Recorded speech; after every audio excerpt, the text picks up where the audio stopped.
Okay.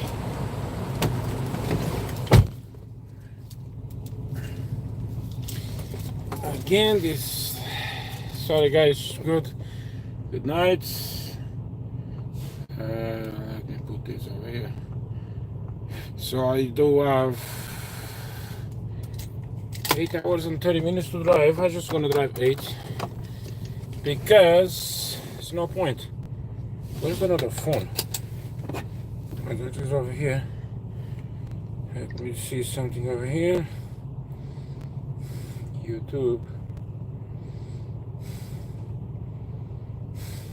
Come on.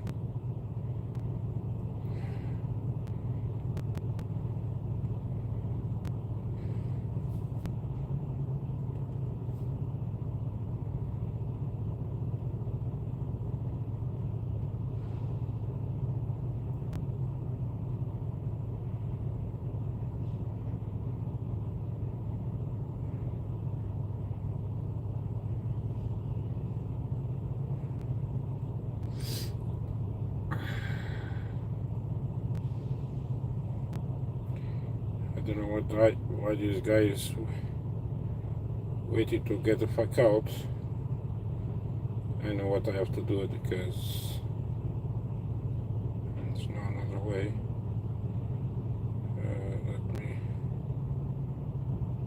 over here. I'm gonna put the GPS on this one.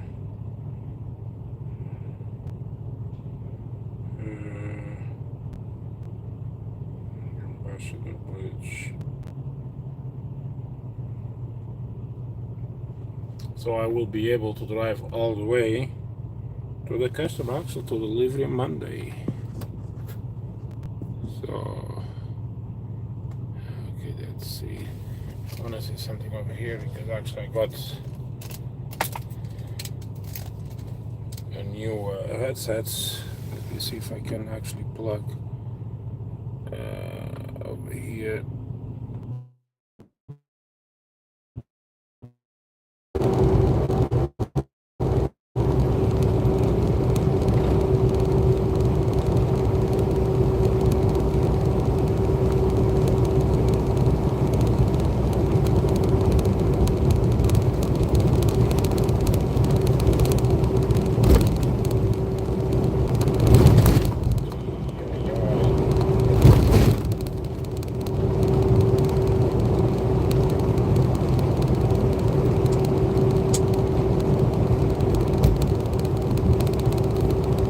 It's a nice drive.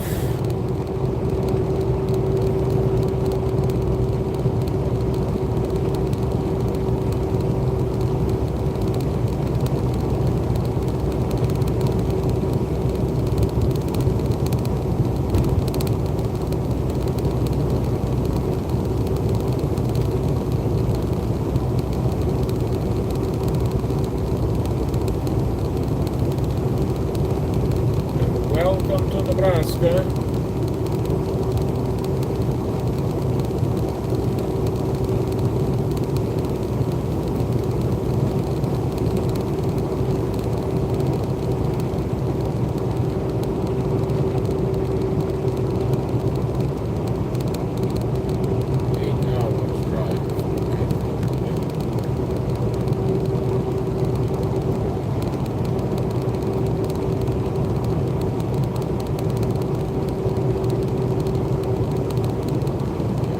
I can drive like 500 something miles today.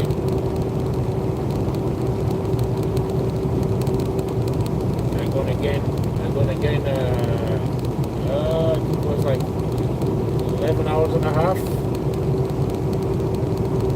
That's great, and tomorrow I will gain another 11 hours something. So after midnight of course, but I don't mind because once I get over here I will stop. Well, my intention was like stop at the highway or something like that. Stop, drive at night, to cross borders and stuff like that at night.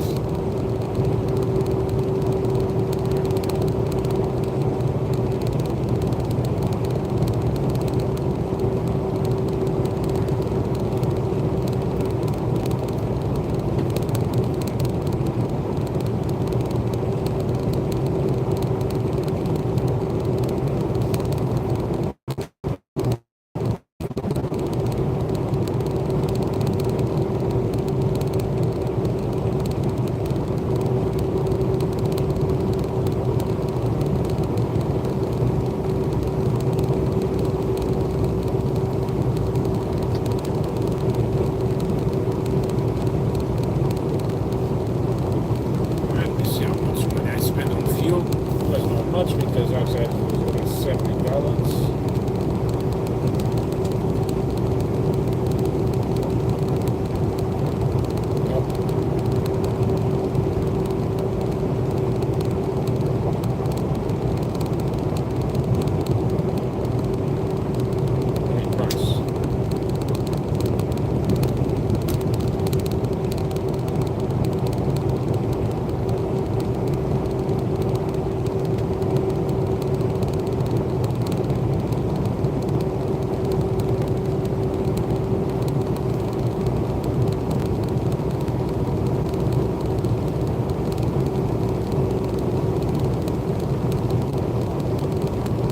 Guys, don't forget to hit that like and the subscribe, and let's enjoy the ride.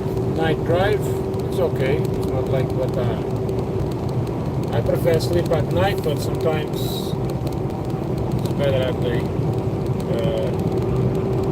Look at this moron. Look at this fucking moron.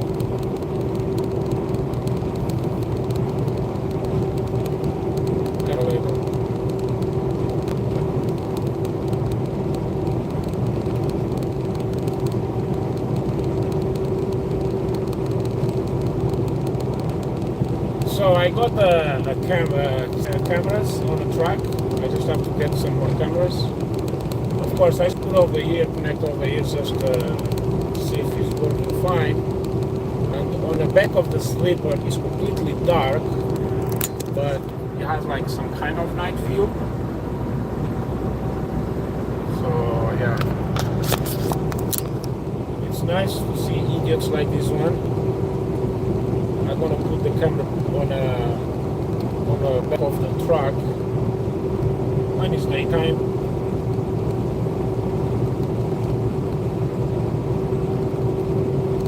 The wiring, because I wanna connect the camera on a wiring, not on a battery. I have the thing, so it's gonna be easy.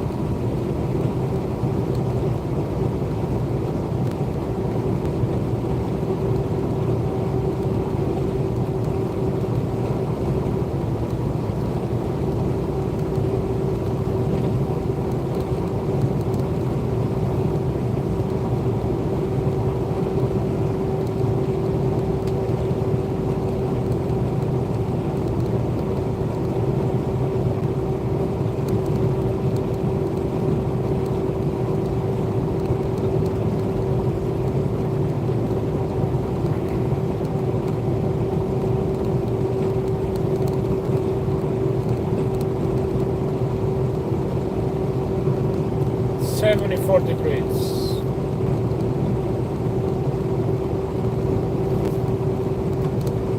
Let me see if this guy is right.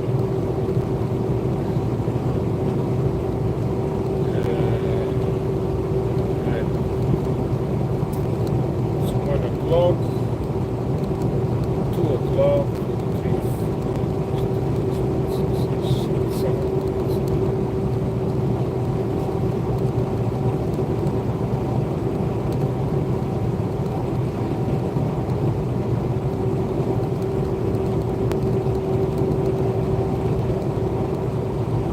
People over here, only 5 likes. Come on, guys, hit the like. Tap the screen twice. You give me a like. The like is free, you know.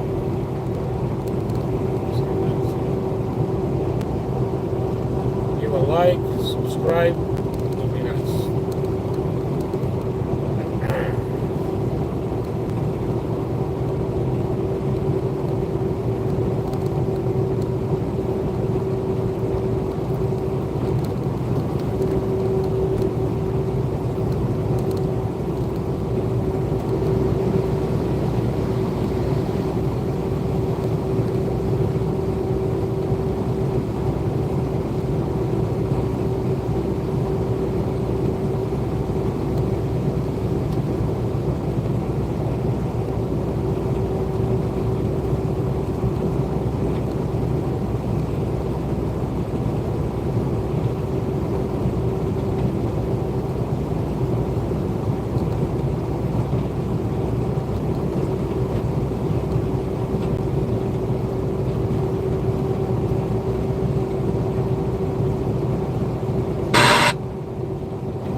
like 8 hours today.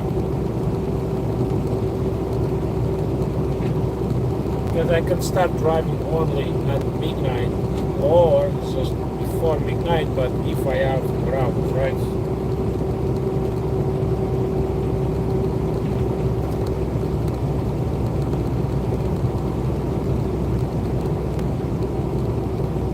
Canada, I have a lot of that's just bullshit. Sometimes I'm in Canada when I do the recap only.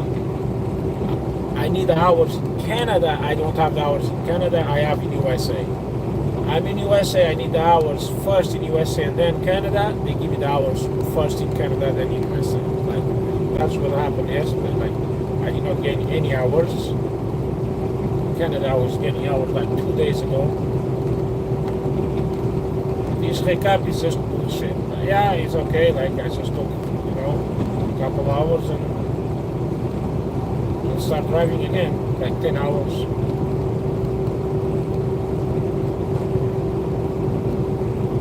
I'm gonna gain hours only after midnight. The 11 hours, almost 12, whatever it was. 11 hours and a half or something like that.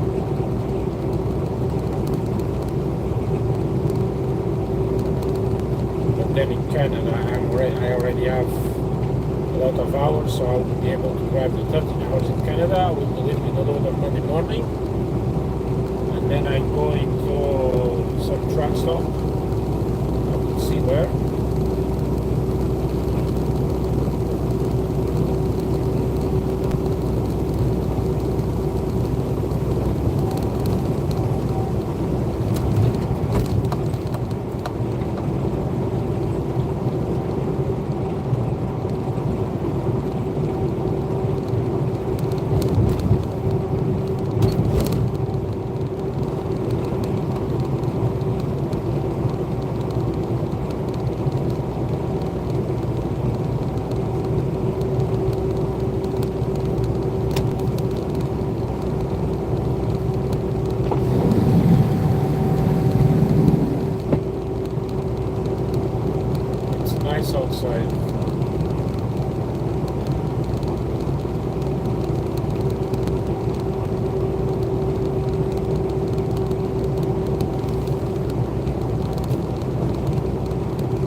that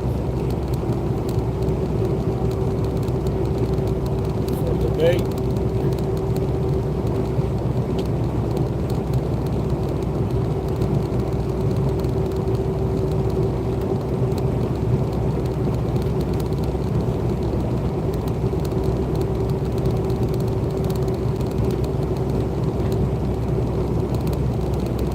That's not bad.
For people, guys, hit the like, guys. Come on, man. You guys can do better than that. Welcome to Nebraska.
traffic, no nothing. You like you look at the mirror, it's like you see like a truck or a car like 1 mile, 3 miles away or something like that, if not more.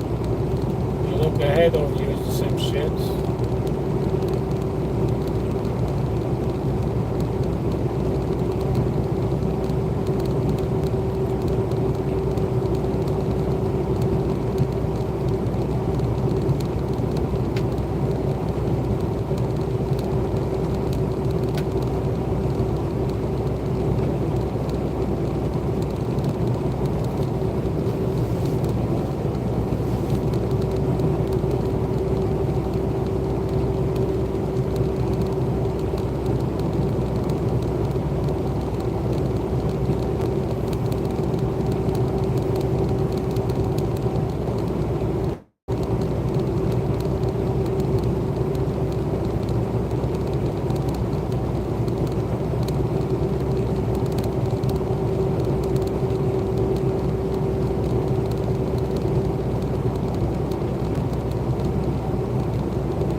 well, I have a T680.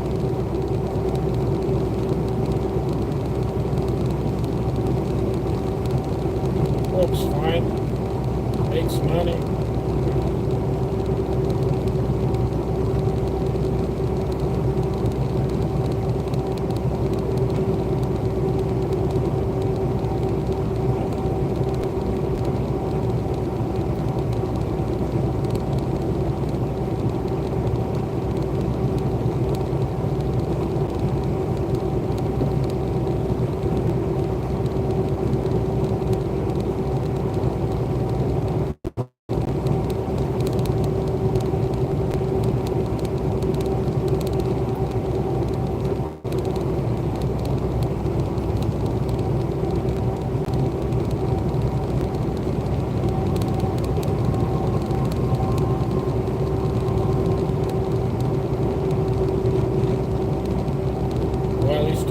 For a breakfast.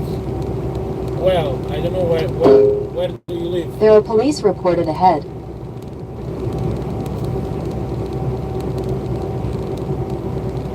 Where are you today?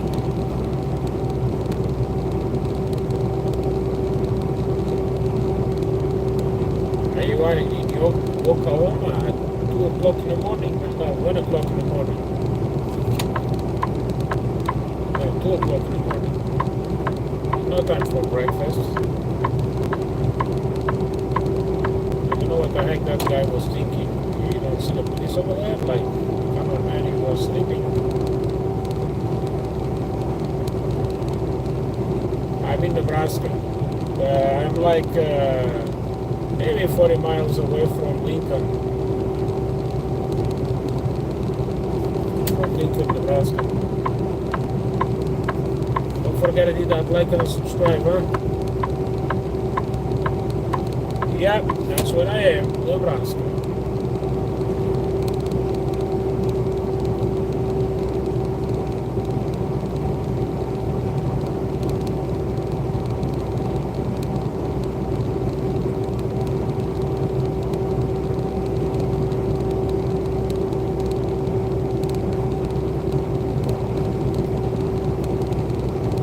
Uh, 90 miles from Omaha.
96 miles from Omaha, actually. I said before it was like 90, but actually now it's 96.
Canada Waterworks, Toronto maybe.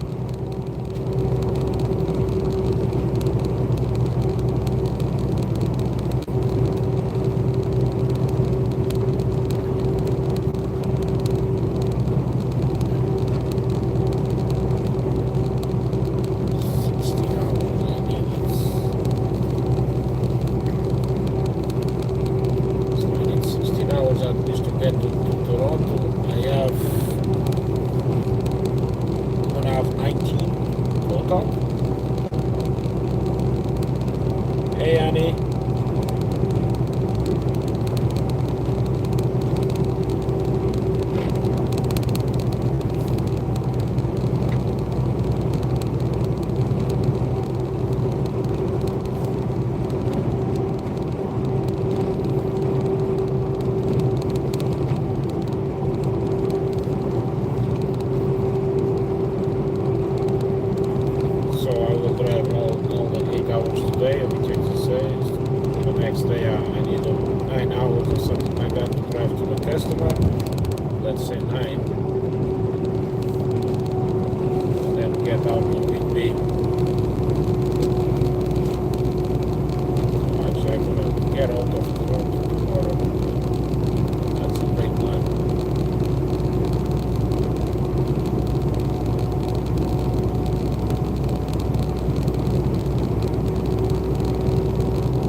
says something or not.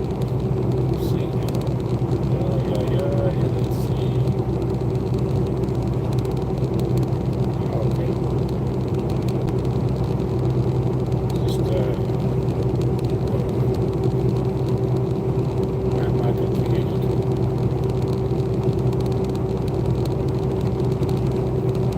6 miles away, so one line must be close for sure. 6 miles ahead.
Yeah, it's true.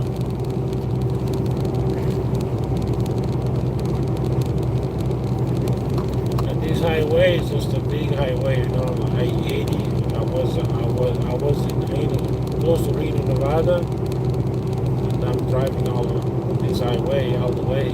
It's a bit sucks, you know. You just see highway, and highway. That's it.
It's just moving an hour.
So this guy murders someone, hoping that it will convince this woman to sleep with him. Now the guy's name is Bill, and Bill's 51 years old during this time, living in Maryland, and Bill has a problem. He's married, but there's no passion in his marriage anymore. And so one day in 1999, he decides to cheat on his wife.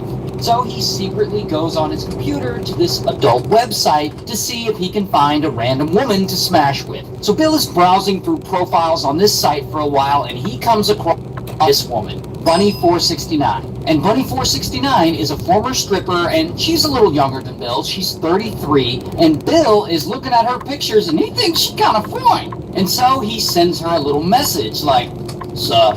Now, here's the thing about Bunny469. She isn't just an average, lonely woman who's looking for a casual hookup. She is on a mission. She specifically wants a sugar daddy. She's broke and she needs someone to pay her bills. And so she returns Bill's message, and they message back and forth for a while, and they chat, and they hit it off. And eventually they meet up in person at a local restaurant. And they get along and stuff, but she makes it very clear to him that she is not looking to smash with him. She specifically wants money so that she can turn her life around, but that she will give him companionship. I'm not sure what companionship means in this, but she's not going to hook up with him. And by the way, this sounds like a terrible one-sided deal to me. Like he found someone on a hookup website and he's getting everything but the hookup? But whatever, he agrees to this deal. He'll help her pay her bills and stuff, and she'll provide non-physical companionship in return. And so Bill starts sending her money on the regular. Anytime she asks, he pays her phone bill, he pays her car payments and her house payments. He gives her her own credit card that he pays for. He pays for her 2 kids to go to private Catholic school. He even eventually pays for her to get a new set of boobs. And over the course of 18 months, he finances her life by giving her an estimated $450,000, which is almost $900,000 in today's money. And remember, he's married. So this whole time, he's somehow doing all this without his wife finding out. Now, obviously, he's taking this huge risk and he's paying all this money for all of Bunny 469's stuff because in the back of his mind, he's still hopeful that eventually she will change her mind and let him smash. Like one day she's gonna realize, oh, what a handsome alpha stud you are, and she'll be like, oh, I was wrong, may I please see your wiener? Meanwhile, Bunny has no incentive to change her mind. I mean, the longer her life's now, even though bills and stuff are being paid for, the truth of the matter is her personal life isn't really going all that well. I mean, she's actually in a long legal battle with her ex-boyfriend, this guy, who we'll just call X. And she and X are suing each other over custody of their 2 kids. And so Bunny just happens to be talking to Bill one night. And this beef with her ex is bothering her, so she mentions it to him. And of course, Bill, he's been trying to impress her. He wants to be a white knight, and he's all like, I'll take care of this. Let me dig up some dirt on this guy. Here's the thing, though. It's around the year 2000 now. And social media doesn't exist yet, and the internet back then isn't what it is now. So when Bill says he's going to dig up dirt on this guy, what he means is that he's going to physically show up to where X lives and spy on him old school style. Basically, he's going to start stalking him. And that's what he does. He starts driving from Maryland all the way down Virginia to X's neighborhood, hanging out outside his place. He's taking candid photos of him. He's creeping around, seeing if there's anything he can find that will help Bunny with her custody battle. And so now Bill is not only paying for all her stuff, he's stalking her ex-boyfriend. And he's doing a lot for this woman who he isn't even romantically involved with. But whatever, he seems to be fine with it because he just keeps doing it. Until months pass, and Bill starts to get a bit frustrated. All this has gone on for a while, and I guess one day, Bill looks at himself in the mirror and he's like, I do a lot for this woman. The least she can do is let me, smash a little, like just a tip or something. And so Bill starts pushing harder for her to sleep with him, getting more aggressive in his approach. Essentially, he's becoming a sex pest. He's like, you change your mind yet? But Bunny, she's just not gonna let that happen. She keeps turning him down, saying, nah, bro. And so over time, he gets more and more frustrated. But instead of moving on, maybe blaming himself or just realizing that some people just aren't attracted to you and they're never going to be, instead of all that, he finds someone else to blame. He decides that the reason Bunny isn't into him must be that she's still in love with her ex. There's a lane closure ahead. Work around. Maybe then she'd notice what a great guy he is and reward him with smashing. Is where he secretly comes up with a plan. He's gonna murder X. And so one night, he puts this plan into motion. He drives from Maryland down to Virginia to X's house. And he gets there and it's around 4 a.m. So X is inside asleep. So Bill goes up to the door and he knocks. Moments later, X answers it. And that is when Bill pulls out a revolver, points it at him, and blam, blam, he unalives him right there. Then X's girlfriend, who lives with him, I guess she hears all this and she comes to check it out, and pow, Bill beats her up with the revolver, and then blam, he shoots her too. Then he flees the scene. Now eventually police show up and they investigate all of this, and they don't have much to go on except when Bill first arrived to the house at 4 a.m. he was standing outside his truck holding a flashlight, probably looking like a suspicious creep. And a newspaper delivery driver just happened to be driving by, and she saw him. And there had apparently been a lot of vehicle break-ins in the area recently, and she thought maybe this is what Bill was up to. And so she called the police, and she was able to describe him a bit and his pickup. Also, police investigate Bunny. And they were in an intense legal battle. And so immediately, Bunny tells police, maybe Bill's weird ass had something to do with it. And so they go to interview Bill at his house. And when they pull up, police spot Bill's pickup truck parked outside. and his truck just happens to match the description of the pickup truck the newspaper delivery driver described the night of the murders. And so police start checking out this truck, and Bill comes out, and he's like, "Hey, that's my truck!" And he starts talking to police without a lawyer present, which means he's probably about to implicate himself. And so then they bring him down to the station, they question the hell out of him, and he admits that he does have a sugar daddy type relationship with Bunny, but he denies shooting anyone. Regardless, eventually police gather up enough evidence against him, and so, bam, they finally arrest him. Here's his mugshot. And he goes to trial more than once, actually, and he's ultimately found guilty of both murders, and he's sentenced to death. And in 2009, they ended up giving him the electric chair.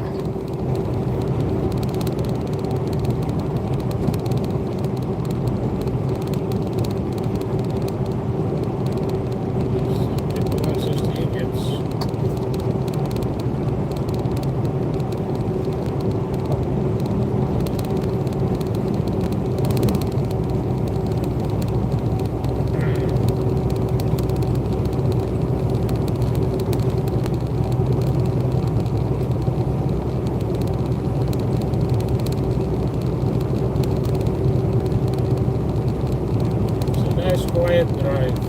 No one over here.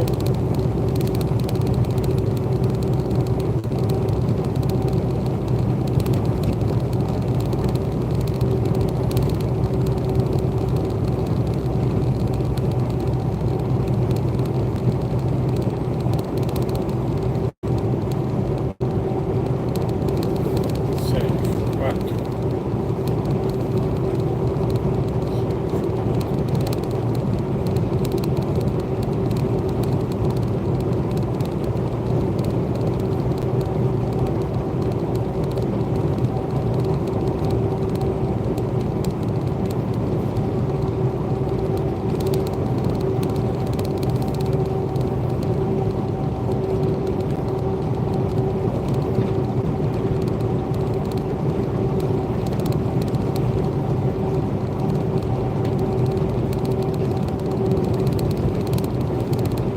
welcome to Lincoln, Nebraska.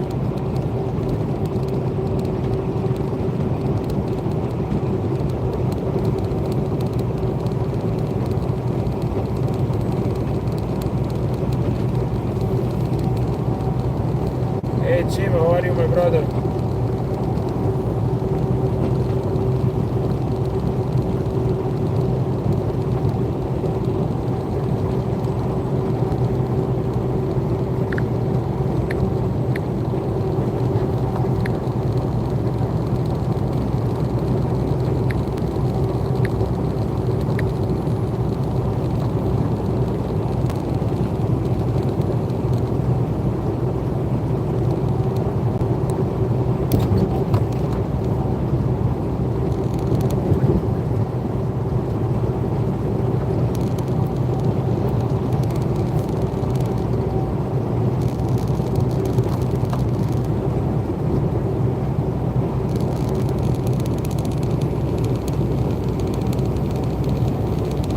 Yeah, so I'm not gonna drive.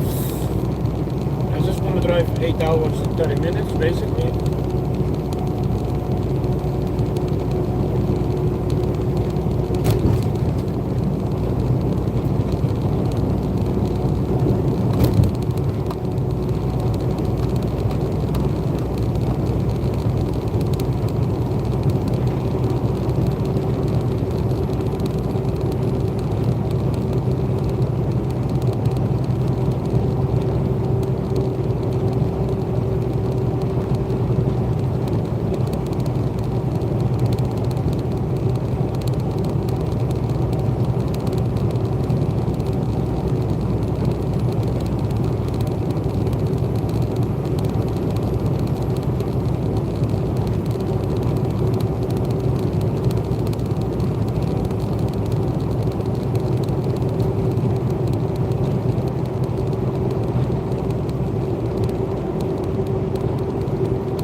scary part about today's story is it could happen to anyone. But before we get into today's story, if you're a fan of the strange, dark, and mysterious delivered in story format, then you come to the right place, because that's all we do, and we upload 3 or 4 times every week. So if that's of interest to you, please gift the like button one of those magic 8 balls that tells the future, but change all of the potential responses. Hey, Elsie.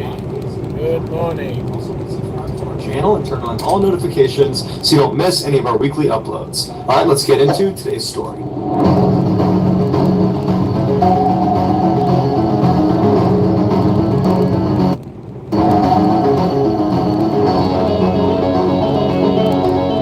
On the night of October 25th, 2009, a fit, healthy 30-year-old man named Alex was at home in San Diego watching TV in bed. At some point, he noticed there was a slight pain in his left Achilles tendon. A tendon is the fibrous connective tissue that connects muscle to bone, and the Achilles tendon is the biggest tendon in your whole body, and it's the one you on the back of your ankle. It connects your calf muscle to your heel. Alex had never had tendon pain before, and so he assumed it must just be tightness from the long walk he had taken that night around his neighborhood. And so after massaging it for a little while, eventually he kind of forgot about it and just kept watching TV until he fell asleep for the night. The next morning when Alex woke up, he immediately recognized that the pain in his left Achilles tendon was 10 times worse. It was blindingly painful, and then his right Achilles tendon was also now starting to hurt. And so he reflexively reached under the covers and tried to massage his sore tendons, but as soon as he... Where are you, brother?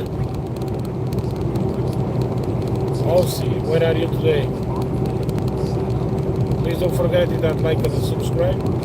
I am in Nebraska. His feet and tried to stand up, and as soon as he did, he fell to the ground because of the blinding pain in his tendons. And so he manages to pull himself back up using the bed, and then he hobbles his way out of his bedroom over to the top of the stairs, and then he grabs the railing and he carefully makes his way down the stairs. And as he's walking, it feels like the tendons are so tight they're going to snap like a rubber band. And so he gets to the bottom of the stairs and he walks his way around into the kitchen, where he sits down and he kind of evaluates what's going on, and he thinks to himself, man, I must be developing a wicked case of tendonitis. Tendonitis is inflammation or irritation of the tendon. And so Alex grabbed his laptop, which was right in front of him. He opened it up and he began looking for ways to alleviate pain from tendonitis.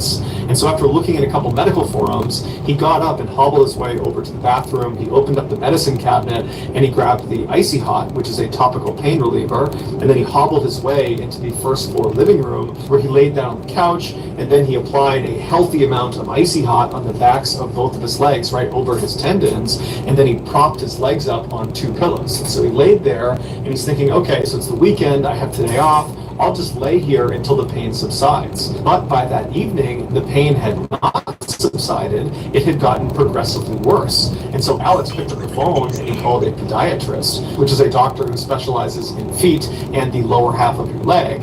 And he made an appointment for the following morning to have a look at his Achilles tendons. And so after he hung up, Alex thought to himself, you know, the best thing I can do is probably just go to bed. I'm bound to feel better in the morning. And so Alex hobbles his way back up the stairs, holding onto the railing, and he goes into his bathroom to wash his face. He reaches for the towel and he's looking at them and he can't get with his other fingers. He tries to move that thumb and bend that thumb, but he can't. The tendon in both of his thumbs had suddenly become unbelievably tight, to the point where he couldn't move his thumbs anymore. Up until this point, Alex had convinced himself that whatever was happening with his Achilles tendons was probably minor, that with or without medical intervention, it was bound to just get better. But now he wasn't so sure, because the thumb situation, that really scared him. He had never experienced anything like that, and he couldn't help but think that whatever was happening in his thumbs was probably what was happening in his Achilles, making this a much more complex problem. So Alex forgets about washing his face or even going to bed, and instead leaves the bathroom and grabs the railing and hobbles back downstairs. He makes his way into the kitchen with the stiff thumbs, and he sits down at the table. He opens up his laptop and he begins looking for any information about what is happening to him. A few minutes into his search, he was about to type something into Google when all of a sudden he felt the rest of his fingers start to lock up. The tendons in his fingers were tightening up, just like his thumbs and just like his Achilles tendons. And so now Alex is going into crisis mode. He doesn't know what's happening to him. He has no idea what to do, but he manages to calm himself and And he told himself, Alex, tomorrow you got a doctor's appointment, they'll know what's wrong with you, fix this, everything's going to be just fine. And so despite his overwhelming urge to panic, he closes his laptop and he hobbles his way over to the stairs, he climbs up to the second floor, he goes directly into his bedroom, crawls in bed, and he goes to sleep. The next morning when he woke up, the tightness and pain in his Achilles tendons and in his hands had not gotten any worse. And that kind of comforted Alex. He's thinking, okay, we're past the worst of this. I just need to figure out what this is and then fix it. And so he crawled out of bed, he hobbled his way over to the stairs, he went down, he grabbed a quick bite to eat, and then he went outside to his car to head out to his doctor's appointment.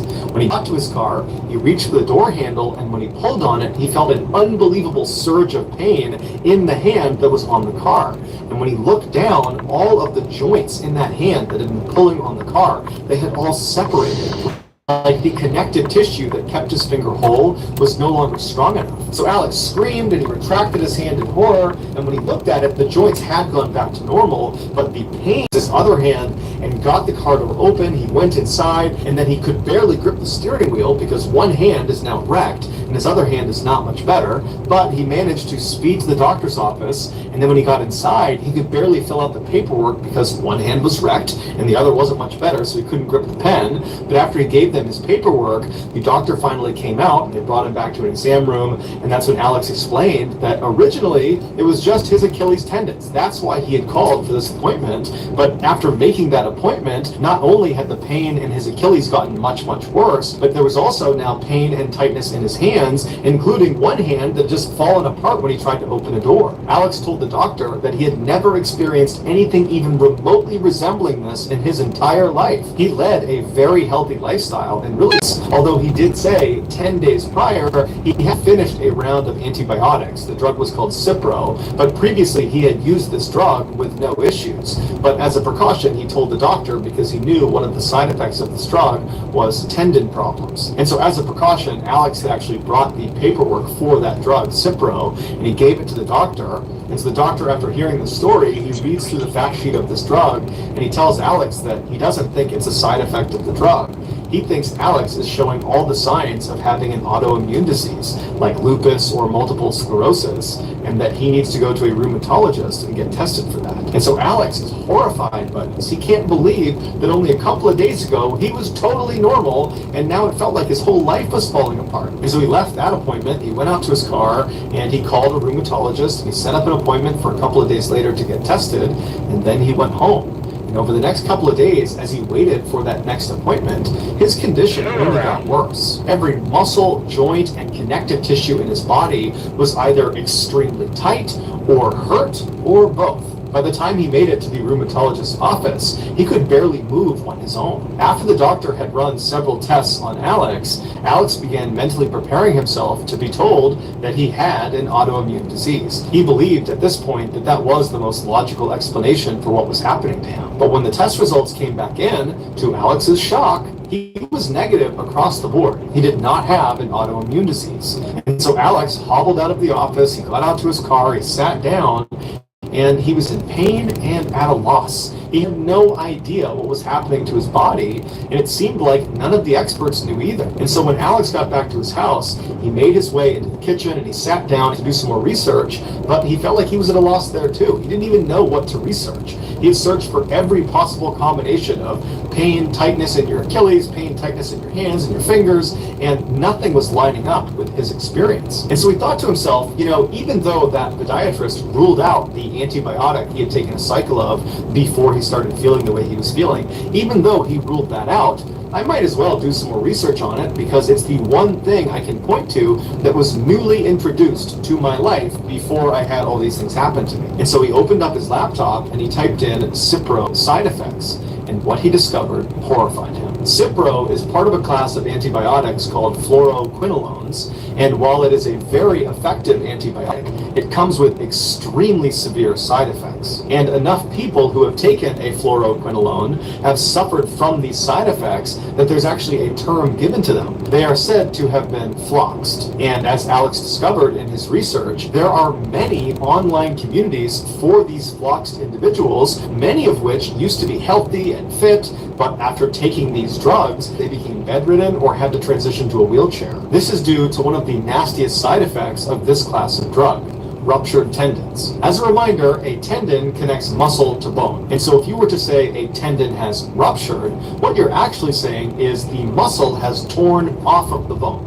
And apparently, this is unbelievably painful and almost always requires surgery to fix. And in many of these floxing cases, the fluoroquinolone drugs cause these people's tendons to start dramatically tightening until they just start rupturing. Nothing they can do to stop it unless they stop moving, hence becoming bedridden and transitioning to wheelchairs. When Alex read all these horrible testimonials of people who had been floxed, he realized their experience mimicked his own. He was floxed, but once he knew what he was up against, he began looking for a timeline. How long would he have these symptoms for? And what he saw was most people experience these awful symptoms for about 3 months and then they fade away. So for 3 months, Alex suffered, but he stayed positive. He was certain he was going to get better. But 3 months came and went, and he didn't get better. In fact, he got worse. His tendons continued to tighten, and some of them ruptured, and he had to quit his job and had to move in with his parents. But he stayed positive. He went back online, and he began reading about more severe floxing cases. Typically saw a big turnaround at the 3-year mark. And while that was overwhelming and awful and disheartening, he at least had something to look at as the light at the end of the tunnel. And so for 3 more years, he waited and waited in pain. He eventually became completely bedridden and completely dependent on his parents.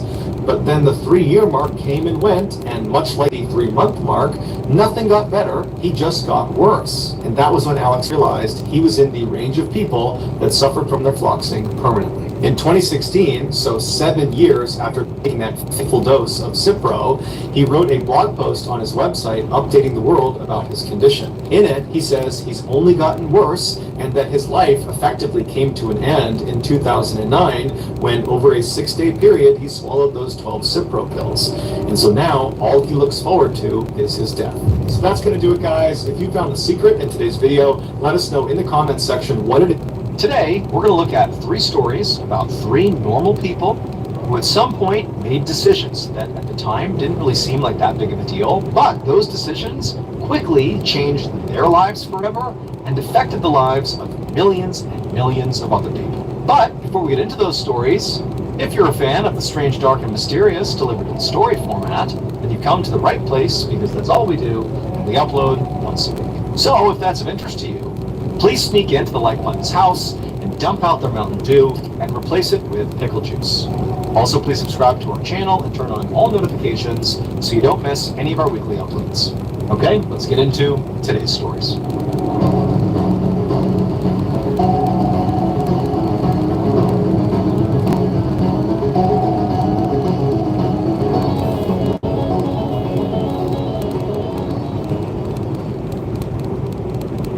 One afternoon in 2009, a 38-year-old man was sitting inside of a manga cafe in Seoul, South Korea. So a manga cafe is a lot like a normal cafe.